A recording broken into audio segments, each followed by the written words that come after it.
de cette affaire et de ce procès finalement? Est-ce que au moins ce procès dans cette sale affaire finalement a permis d'avancer vers la vérité? C'est ça un petit peu que vous retenez et qui permet un petit peu de faire amende honorable pour votre client? Pas toute la vérité.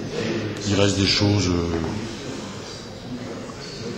dont on ne saura pas comment elles se sont déroulées, mais je pense que l'essentiel a été dit, oui. Je pense, étant entendu que c'est venu dans la difficulté, hein, parce que ce sont des garçons qui se sont protégés de la vérité, qu'ils n'ont pas dite, ils se sont accusés les uns les autres, enfin, il fallait donner à un moment un grand coup de poing sur la table pour qu'ils puissent enfin dire les choses.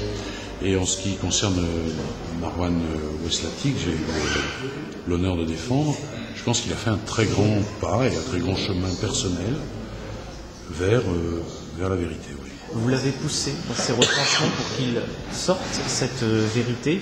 C'est aussi le droit d'un accusé de rester dans le déni, mais selon vous, ça ne servait pas? Écoutez, c'est le droit évidemment d'un accusé de mentir, c'est le droit d'un accusé de rester dans le déni, mais quand vous avez le sentiment, en étant son avocat, qu'il n'est pas crédible du tout, quand vous avez le sentiment que c'est de nature à nuire à ses intérêts, vous lui conseillez évidemment de dire la vérité.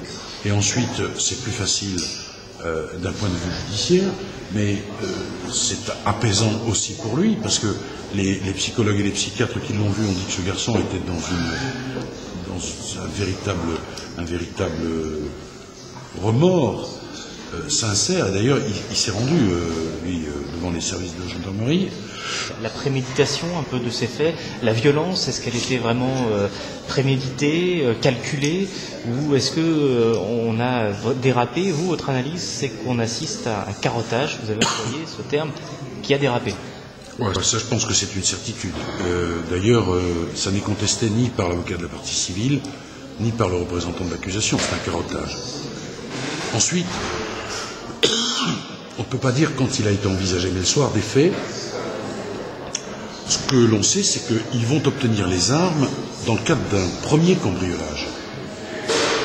Moi, je pense que ces garçons, qui étaient des toxicomanes, s'ils voulaient des armes, ils savaient où les trouver.